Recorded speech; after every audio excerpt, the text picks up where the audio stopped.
Hello and welcome to the Drexel interview. I'm your host, Paula Morantz Cohen, speaking to you from my office where I am Dean of Drexel University's Pennoni Honors College. My guest today is the world-famous fashion designer, Ralph Rucci.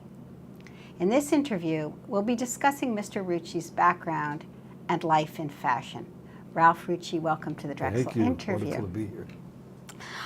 You are a Philadelphian who majored in philosophy in And college. literature. And literature, which is my field, so that's even better.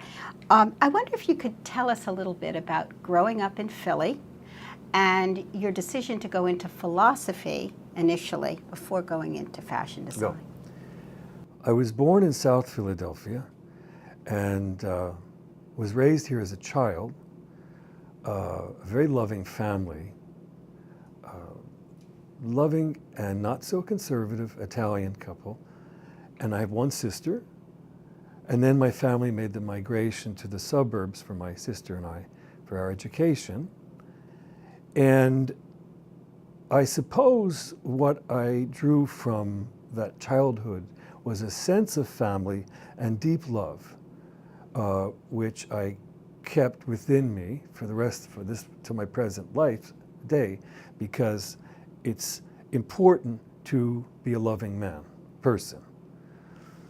I suppose, drawing from my mom, I had an aesthetic sensibility that had to do with fashion. And also I come from uncles on my mom's side that were tailors, original tailors from Italy that knew the craft of cutting directly into cloth and hand tailoring clothes, which fascinated me ever since I was a young man. So the philosophy part, I mean, I do see a connection here, the way you're speaking, it strikes me. I didn't answer that for you, You excuse didn't, me. but I also see it there in the way you're talking about aesthetics and you're talking about family and you're talking about a general, you're immediately abstracting in a sense. And I wonder, did you go into philosophy because you didn't feel empowered at that point to go into fashion? I could answer you. I went to a Jesuit prep school, which was probably the worst experience I've ever had in education. It was a wrong choice. I did not want to make that choice, but my family thought it was the best choice.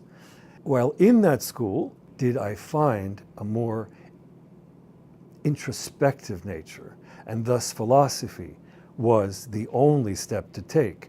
I saw it as the only possibility of a future career, to study the philosophy, how we think. I did not want to go into psychology. I wanted to do more of a philosophical point of view so it could prepare me for what interested me, which is how we thought, how we think, and how we should think. I want to move then into your actual vocation, and you made this transition from philosophy at Temple University here in Philly to the Fashion Institute of Technology in New York City, where you really got your hands into design. So that transition, tell us about it. Sure. When did you have the revelation, I have to make clothes? Yeah. First of all, I was in Philadelphia. I was in school. The bug had bitten me. I knew there was something up on the fashion frontier. What was this? When I was looking and buying magazines and feeling in some way this was part of me. And I was doing a paper in college, and I was in the stacks researching, and I came across, this is a very specific act and vision, I came across the photographs from a 1963 Harper's Bazaar from David Bailey, and it's when Mrs. Vreeland was at Bazaar. And on one side of the page, there is a trapezoidal white gazar, I know it now, gazar garment. And on this side of the page, it's black in two sections, both trapezoidal, very structured. And I, by the way, I already became involved with art, painting and so on. So they looked like Robert Motherwell, Elegies to the Spanish Republic. And I was stunned by this, and what is this? And I found the name. These are garments by a man named Cristobal Balenciaga. Floored. It's as if the light went on. And then I began this voracious research, and I began to edit. I began to spend thousands of quarters on copying images of Cristobal Balenciaga, and then I've discovered Madame Grès. And I discovered the genius that even Balenciaga said there's only one designer. His name was Charles James. And I began to put this all together. In the meantime, I was buying cloth, just any cloth, and I was draping it on my sister. And I would sit and pin and drape and cut into the cloth. And my mom had a sewing machine, and I began sewing it. And I found that there was a man in New York, and he came from this school of Balenciaga. And then when I began to research his contemporary clothes, his name was Halston, by the way, the greatest. So man. you worked for Halston in New York. Now, was it Halston, but you also worked for Balenciaga, didn't No. you? Okay. People say that. What? Yeah, I where will did that- explain that. yeah. So to complete that, I discovered Halston, raised Temple, came to New York, took a year of technical classes, and Halston was the only house I wanted to work for. Quite frankly, I thought he was the only designer doing anything of any originality, and that was the center of the universe at Halston. Now, Halston had a man running his workroom, Mr. Salvatore Cardello, and he trained at Balenciaga in Paris as a young man. Halston took that technique. He had the technique of Balenciaga from Cardello, Mr. Cardello. Now, when I say technique, it's the way a sleeve is mounted, the way a collar is mounted, the way a gusset is constructed. And these are things that you just don't find. Especially, Balenciaga gave us a vocabulary of dressing for the rest of history, you see. So, And this is women's clothes. Yeah. Specifically. yeah. Okay. And that's why there is confusion saying I worked for Balenciaga. I wish, but I was too young. Okay. I would have done anything to be a But you fly. learned the basic techniques that he had. Yeah, I was not in the front office. I was in the workroom draping, and it was intense. It was tough because they would not, being an intern there and working there, starting on the bottom of the totem pole, they did not accept anything that wasn't perfection. So if anything were draped, if I draped something and it wasn't perfect, it was off a quarter of an inch, redo it. Really? So you obviously did well, because very soon, or in the early 80s, you were able to have your own show. Well, let me explain. I ran away. You ran away. I ran away because and this I continued, I think, to the present day. I prefer keeping in my mind the fantasy of the perfection of that individual. I ran away because it had spun out of control in that environment. What had spun out of control? The whole atmosphere at Halston. And Can you clarify that? well, it's everything you remember and read. I guess I don't The know. drug situation. I see. Okay. How did that conform with the idea of perfection? That was also very much part and parcel of that world, that you would have this chaotic kind of drug taking and so forth, and yet there was this sense that things had to be done so well. Or was there, in fact, did they begin to clash? Well, yeah. You see, I don't want to get into any sort of judgment call, because the man was a genius and he gave us a body of work that's first and foremost the most important consideration. But for me, personally, the tension, the level of competition within that space for his attention was such that it pushed me even further to just convince myself in my impatience also, always impatient, that I had to strike on my own. And it was in 1980 that I began working on a collection. I decided that was it. And I called a dear friend that had been with me through FIT, Vivian Venata, and she was with me for the next 30 years, allowing me this safe space to create, and she handled everything else. that had to do with sales and press and all of that, and my sister also helped. But the first collection, I designed, draped, cut, and sewed some things entirely on my own, and we showed it formally in September 1981 at the old Westbury Hotel on 69th and Madison Avenue.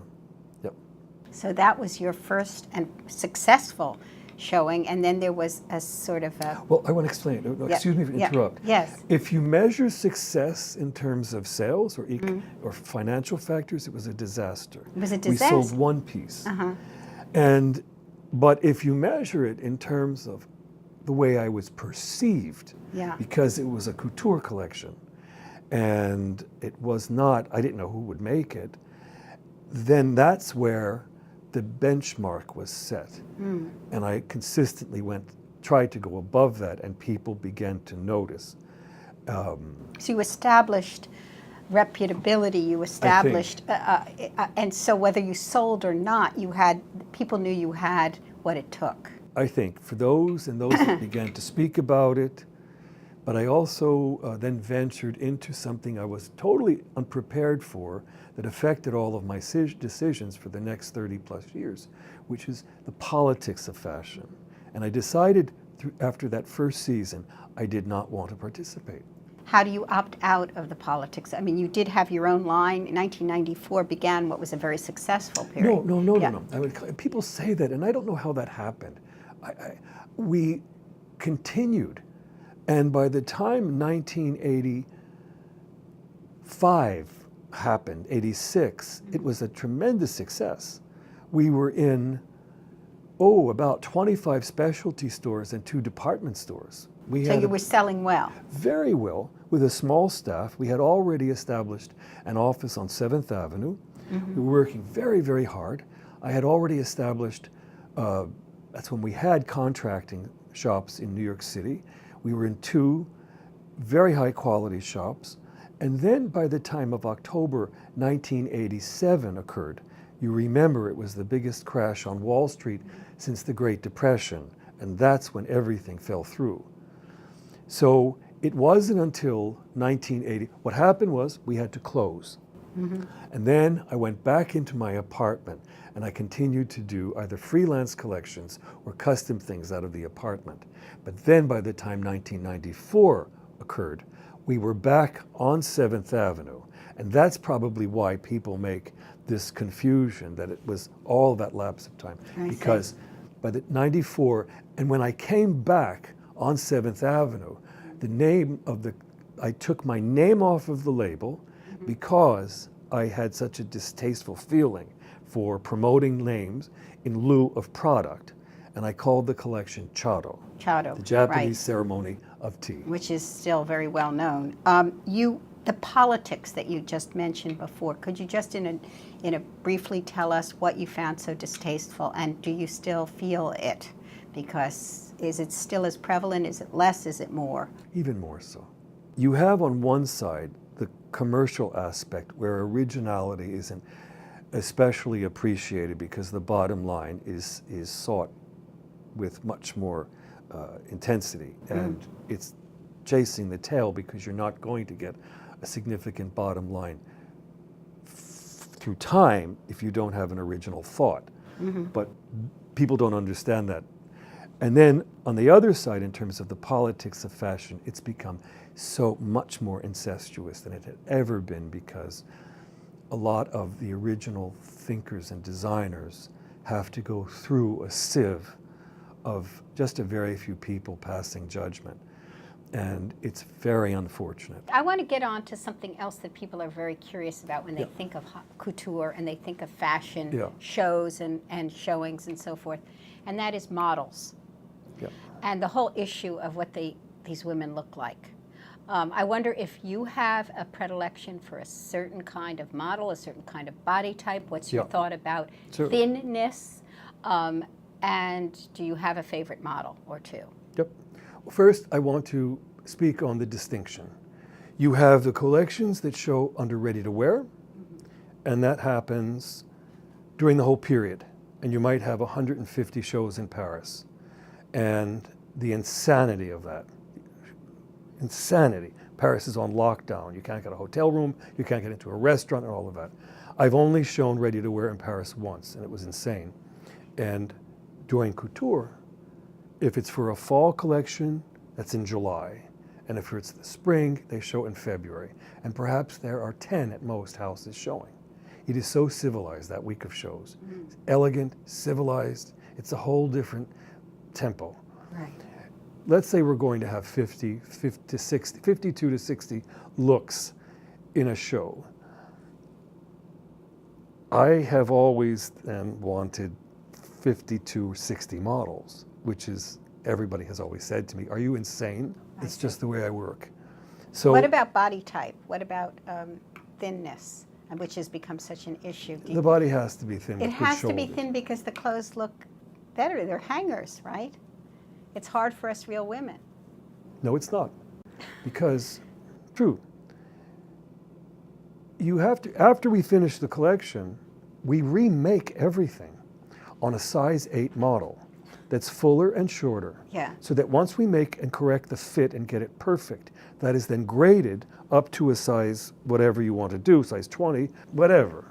So during this period, this would be the late 80s, then the 90s, when Chado became associated with you. You By took the off time your name. 95, Yeah. then Chado became Chado Ralph Rucci. We put my name underneath Chado. Okay. Tell me about what was going on in your own life, your personal life during this period. Was it I had none. You had none. There was no life.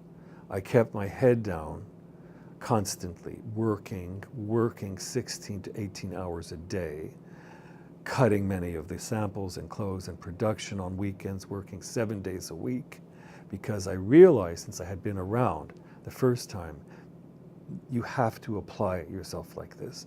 And I was building a vocabulary. I was traveling the country doing trunk shows on my own. So suddenly the clothes were very expensive because of the techniques that I was developing. And you know, I had to build that clientele around the country. You just don't have women who give you $10,000 for a jacket because they like you. It has to do with proving yourself in design, fit, and quality. And luckily I found Neiman Marcus. The Neiman Marcus group allowed me, they asked for an exclusivity, but they allowed me the space to move all around the country.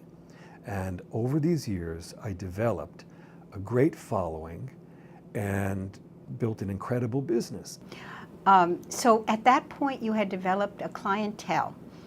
I'd like to know a little bit about these women. Who are these people, and what is the relationship in terms of you, the clothes, and that? Look at me smiling. Why are you smiling? Because I'm in love with relationships I have with women that inspire me and their touchstones. There are some that are dead that I still bring into every collection and reference. But the first woman that comes to mind is Elsa Peretti, the jewelry designer. You know, Yes. Elsa is one of the biggest influences in my life of woman, Yeah.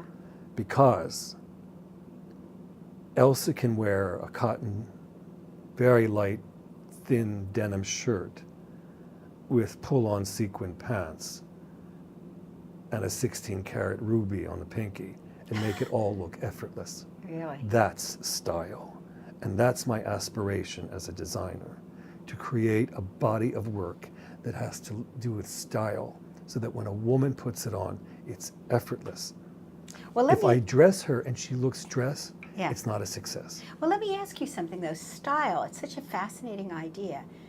Does the woman have to have style to wear your clothes? Or do Little you, bit. you teach them style? Do they get style by wearing your clothes? Well, that's not for me to answer. That would be really a presumptuous answer. It's presumptuous, but you have your thoughts about it. It's my responsibility and it's my success and my work that I make this look effortless, even though the clothes could be complicated. And Easy to maybe wear. that's why, yeah, but also they have to look like they're completely original in technique. And that's what I think I bring also to fashion. But I receive comments, letters, and everything from clients, even strangers, that tell me how they live their life in the clothes. And that's when I know that it's working. I guess the clothes have to organically fit the person in their lives. I see that. There, of course, have been clothes that clients, I can't wear your clothes. They're impossible. Have there been clients that really drove you crazy? You know, there have been 3, but I said to them all the same remark: I don't have the proper psychiatric training to deal with you. I'm dead serious. So they, And I've excused myself. but that's okay. Now, I want to name a few women quickly and have you give me some ideas about how you would dress them. Michelle Obama. I would put Mrs. Obama for a big state dinner in an Infanta. Okay. And for day, I would love to see her in a white double-faced cashmere coat with matching dress with all seams with articulations, the cutaway of the double face. Okay. Beyonce. Oh, I would love to do stage costumes for her, and I would take her out of all of this glitter and sparkle. You'd make her more elegant? Elegant's not the word, because that's a word that's going to make people think it ages her. Let the girl's presence and voice And give beauty. her grace, Yeah. not elegance, grace. Because that voice and that presence. So I've done costumes for ballet, and I would make an association because she has a great body. Madonna. The queen. She is. She's getting on in years. Doesn't matter. You know, would 3 you years, show her arms? I would do exactly what she would like me to do, because that girl knows everything about her presentation. I could learn from her.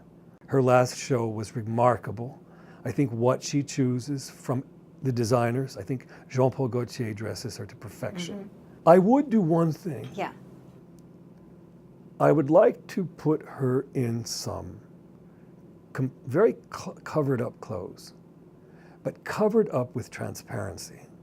You know, I would love to tell you, Yeah. you know, in my career, one of the biggest surprise clients, she had been, I'll mention the name, Okay. she had been buying the clothes in Neiman Marcus in Beverly Hills for a long time. So they said to her that Ralph is coming into town to do a trunk show. Would you like to meet him? And she said, yeah, sure. Big indication, sure. And they said, we'll close the store early and come to the store. So then she called during the day and she said, I can't get it together. Tell him to bring the collection to the house. Be here at 6. The collection was brought over to the house. And I arrived at 6:30. The collection, first of all, going in the house was a trip. And then I go upstairs to her bedroom. I left the house at 1:30 in the morning, and we had the best time. Elizabeth Taylor. She was an Really? experience. I tell this story, and sometimes people... When was this? What year? Yeah. This was before we were showing in Paris. She purchased looks that night, about 30 to 40 looks, full ensembles. And this was fall of 1998. And that collection had the color violet running through it, and there was a short violet sable jacket. And she took the jacket and she said, you're giving this to me as a gift because of all the clothes I just bought. And you did. And she threw it in a little WC off of her dressing room. She threw it. I love that. But her irreverence, we had such fun. Then she sat up in her bed and she called her assistant Tim and she said, bring out everything. And she had only done this in her life twice before, for Valentino and for Halston. She showed me all of her jewelry. And it was extraordinary. What about that ring from Richard Burton? Yeah, I tried it on because I said, I'm looking, and I said, Yeah. Elizabeth, can I try it on? And she said, go for it. Oh, that's funny. It's incredible. And I mention Elizabeth because she found me. So it's much more interesting, I think, when they find you. Right. If you have, well, I was going to tell you something. Yeah. If you go after a specific woman, for me it's not as special, but I did tell Rosina, I said, find out how she can get this message. I will dress Caitlyn Jenner for any important appearance that she has to make because I know exactly what she should look to help her move into a dignified but chic and And sexy. what should she wear to make that I need to work with her. She shouldn't appear in something from the runway of a designer and he's known for this. She should be in things that are made exactly for her, that have to do with sexy, dignity, grace. Your legacy now, to end, what do you see? If I were to say in a word or two or a sentence or two, what do you see as your legacy? Integrity. Really? None of your work particularly, but what you brought to it? Because all the work screams that. That's Not a seam, that's not necessary. I hate the expression that you can turn the garments inside out. I just take it for granted. I only know how to do things one way, the correct way. Now, I don't know if you know, but I've left the business that I built after 32 years. I am now rebuilding the business. And one of the parts that I will have within the whole totality of the business, besides having luxurious ready-to-wear and haute couture, will be clothes that reflect the aesthetic of what I'm known for, but are priced in a comfortable way so that women could share in the sensibility. That is wonderful news, and it's a good note on which to end. Yeah. So I want to thank you, Ralph Rucci, Thank for you. being here. And thank you for joining us today at the Drexel Interview.